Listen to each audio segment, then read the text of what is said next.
Aries, December. So, welcome to Sagittarius Capricorn season. We're heading into a Mercury retrograde. There's a lot going on, right? We're in a Mercury. So, you're a fire sign, Aries. You're a cardinal fire sign pushing forward the season of spring. So, that means you're making a trine with the sun in the sign of Sagittarius until December 20th. A trine is a triangle aspect, and it's considered a smooth, positive aspect in astrology. So, that's a really good thing. Now you have a couple trines going on. You have a trine going on with Mercury, the planet of communication. It's in its retrograde period. It's in the sign of Sagittarius until it moves back into Scorpio. Okay. Then you have a trine with Mars, which is in the sign of Leo, which is also retrograding. It's going to make its way back into Cancer. So you'll have these trines at the beginning of the month till about halfway, and Mars is your ruling planet, right? So you have a trine with your own ruling planet. Even though it's retrograde, it's still a really good thing. Now, usually Mars is all about forward movement and getting things done, but during a retrograde period, you're really going to want to slow down. And I know that's the last thing that you want to do, Aries, is slow down. But this is a good time to slow down and really look at the action that you've been taking, okay? Now, Mars in the sign of Leo. Leo has a lot about the heart.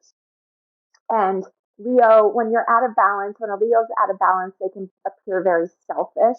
And when a Leo is in balance, they know how to master healthy selfish. Okay. So this is a time for you to start looking at those things. What is your motivation? What what's been getting you up and moving? Okay. Starting to care a little bit more about how you're caring for yourself and how you're talking to yourself. And with the Mercury trine in Mercury and Sagittarius, I had written down, what are you avoiding?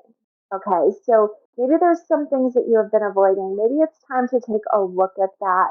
We know, as we were talking about in the month ahead video, which I encourage you to listen to, that we're kind of going to go into like this gestation period.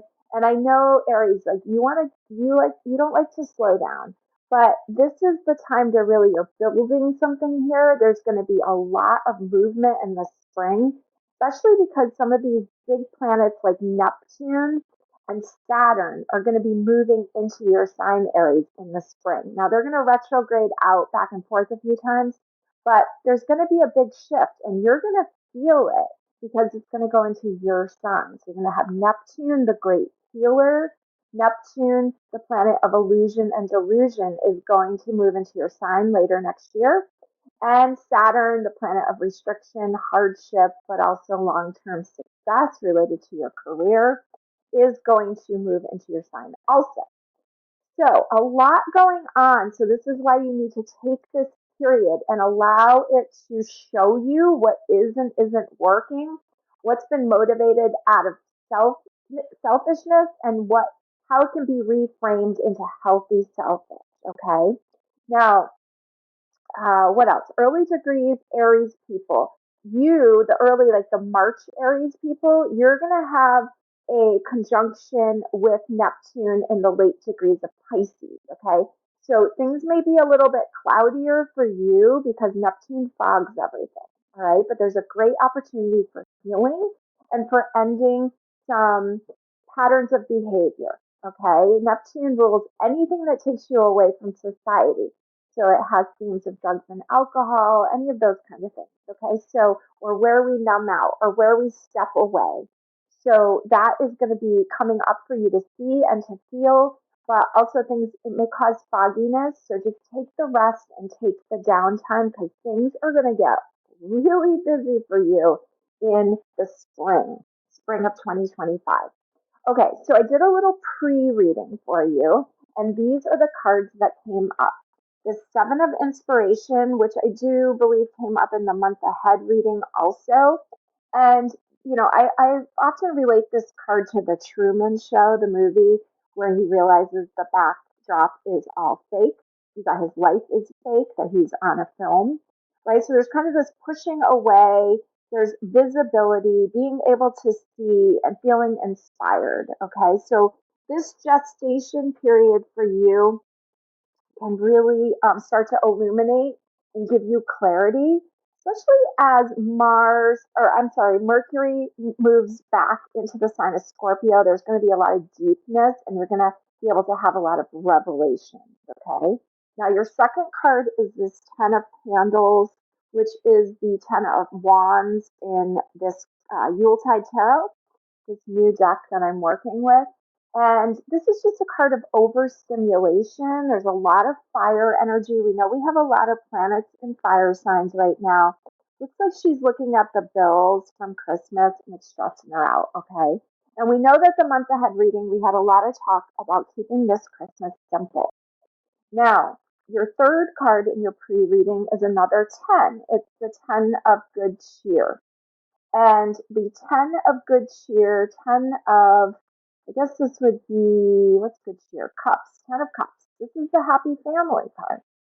Okay, so you've got this happiness, they're holding mistletoe over their head, and there's like the simplicity, the simple things that bring us joy. Okay, so I almost feel like there's an awareness here of where you're overdoing it and where you need to keep it more simple. A 10 is the end. In numerology, we call it a 1, so there's some things changing. Okay, now that was your pre-reading. Let's do a little bit of a live reading for you, see what else comes up here. And I haven't looked at any of these cards yet. Working with a couple different decks here today. That's the Yuletide, which I'm kind of enjoying. I just opened it. We'll have that in stock in Connecticut. We got the Cozy Witch here for you for your pre-reading. We're getting two there. Okay, so your first card is the Eight of Gifts. This would be traditionally the Eight of Earth, Eight of Pentacles, okay? A lot of hard work.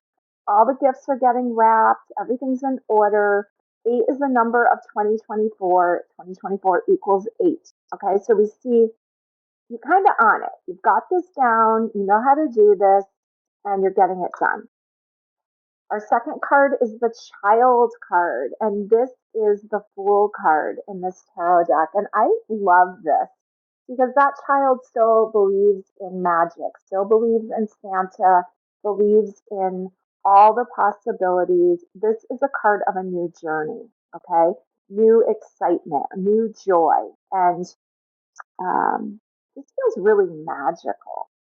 Now, your third card in this pre-reading is the Three of Swords, and she's coming out of a library holding a book with three swords in it, and it says it's okay to cry. All right, and it looks like you had that 10 of candles. There's a lot of overstimulation.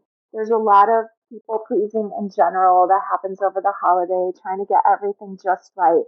But really, this 10 of good cheer is really showing me that that's the real beauty, is the gift of love. And I know that sounds really cheesy, but you know it's true. Okay, and Three of Swords shows old pain too, old memories. We know that Halloween, Christmas triggers a lot of that for a lot of us. Now we have the Eight of Swords here, and it says, stop overthinking it and just do it. This is from the Cozy Witch Tarot. And so there's a lot here. My attention goes to the Two Cups. So there's some theme of relationship here. And there may be some things, maybe you just can't do it all. Maybe you can't be at every event you've been invited to. Maybe there's some things that you just need to say and you just need to be honest. And maybe you just have to say, I can't afford it this year. Or maybe I need to keep it more simple this year. All right. But the Eight of Swords is a card of thinking you're stuck when really you're free. All right. So there's just a lot of mental stimulation here. But also a lot of beauty and a lot of magic, and remembering the magic and remembering this season ends really quickly, and let's not leave ourselves in a huge amount of debt. Now, I'm going to pull a card for each week going forward in December, working with the Golden Art Nouveau Tarot. I love this little deck. And let's see what you need to know. I think there's actually 5 weeks in December, so I'm going to pull 5 cards for you. Now, week 1 You have the Justice card, okay? Talking about balancing the scales. And this is a Libra card, and Libra actually squares you because Libra is another cardinal sign, and you are a cardinal sign. Actually, it doesn't square you, it's opposite you. So, Aries, you, I am opposite Libra, which is all about relationships, right? It's about others. And so there's a balance here. This is also card number 11, and 11 in numerology equals 2. So there's some relationship themes. She knows how to make boundaries, and she's not going to leave those scales unbalanced. Okay, so it's about keeping it simple. Week 2. Oh, you got 2 cards for week 2. You've got the Five of Cups and you've got the Six of Wands. So it shows some emotions running high, Five of Cups, change of emotions. This card came up in the month ahead too. We were talking about like not crying over the broken glasses, just making sure you have a case of wine glasses nearby. Okay, so there's some things, yeah, some things will be emotional, but the Six of Wands comes in and shows us triumph. Okay, so you're overcoming that on week 2. Now, week 3, we have the Emperor here, and he's the boss. And he's not going to rush into things. He's going to kind of pause. This is Aries energy. You are the Emperor. And so with the Aries here, I always find the Emperor interesting because he's ruled by Mars, and Mars wants to take action. But the Emperor is card number 4, which is about pausing. He knows that he has big decisions to make. He's not going to rush into it. So allow yourself to take the time to make the decisions that you need. Now, we already know that the Mercury retrograde is going to end on December 15th, and we know that that's a better time to shop. Okay, so maybe you're waiting until the 15th to do some of your shopping. Week 4, which I think is Christmas week, you have the High Priestess here. She's also at card number 2. She's the divine feminine. She's ruled by the moon. She knows, she has a deep understanding. She's a feeler. She's ruled by Cancer, so she has like a lot of mom energy to her. And maybe your mother's not with you on Halloween. Why do I keep saying Halloween? On Christmas. And so maybe there's some heartache there. Maybe there's some feelings about the people that we've lost along the way. And so this card is just coming in here to acknowledge that. Now, our last week here is the New Year's week, and we have the Five of Wands. Is this the 5? Yeah, no, is that the 3? That's the, boy, my eyesight is horrible. That's the 3 of Wands. And that's about thinking about the future, looking ahead. This is a card of freedom. This is a card of travel, of making plans, of thinking ahead. And it's coming in underneath this 8 of Swords of thinking your stuff, okay? So nature's free. You can get out in it. You can enjoy it. Don't over commit and overspend this month, or it's just not going to feel good. And we need to feel good, and we need to stop doing things out of obligation for others. You really need to take care of yourself this month, always, but especially this month, Aries. Okay, so what I'm going to do is I'm going to push these cards to the side, and I'm going to throw some charms here. I have this gigantic bowl of charms. We're going to toss some of these onto the table and see how it goes for you this month, Aries. And we're also going to use these dice, okay? So let's see what we have here. The charms kind of fly around the room, and we have some dice. And our dice are Neptune, Leo, in the second house. Okay, so Neptune, remember, it's illusion and delusion. And the in Leo, which we know that Mars, your ruling planet, is in the sign of Leo, and Leo like loves a grand performance. But this is kind of solidifying what I was saying about money, because the second house is the house of money. It's the house of Venus. It's associated to Taurus, and all those beautiful gifts that you want to buy on Christmas are would be second house. So there's a lot there about, there's fogginess, and there's probably wanting to put on a nice big show, but make sure that you do not overdo it. We have the word all here, A-L-L, and a U fell over here. Up there. I'm going to move these dice up to the top and also have the word LA. I've got the word here on this dice, HEAR. And off to the side, we had an N.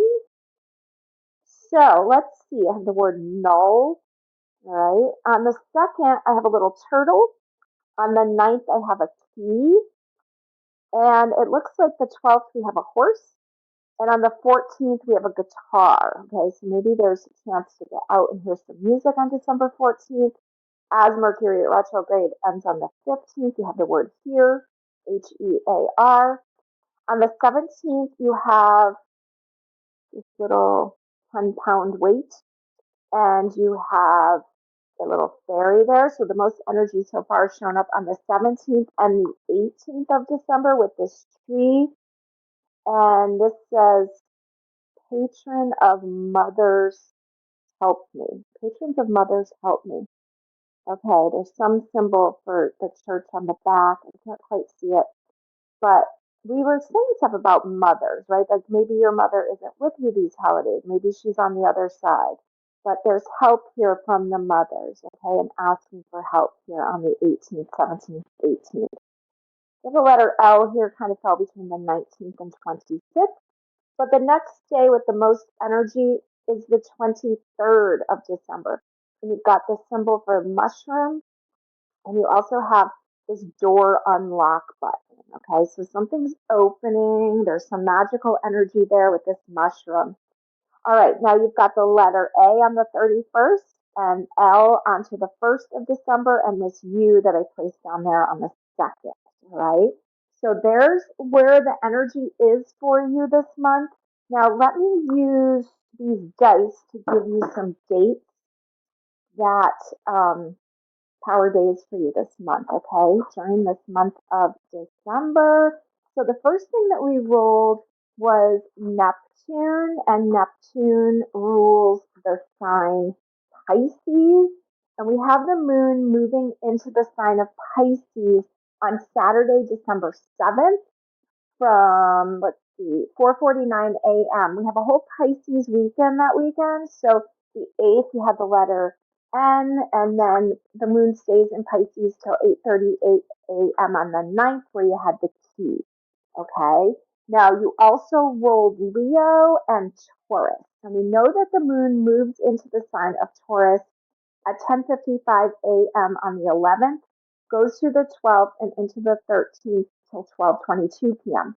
So really and truly, I see the whole time of 7th, 8th, 9th, 10th, 11th, 12th, into the morning of the 13th or up till lunchtime as power times for you, because in between those two signs of Pisces and Taurus is you, Aries. Okay, so that's some good stretch there. If you get to get some rest and relaxation, the key makes me think of like a hotel room or getting away. All right. Now you also rolled Leo, and we know that the moon will move into the sign of Leo on Tuesday, December 17th. That's where some of these power, where you had some of the most charms. Tuesday the 17th, 6:39 p.m. into the 18th and through the 19th, and actually until very early in the morning on Friday the 20th, 2:37 a.m. Eastern Standard Time. These are power times for you, Aries. Thank you for joining me.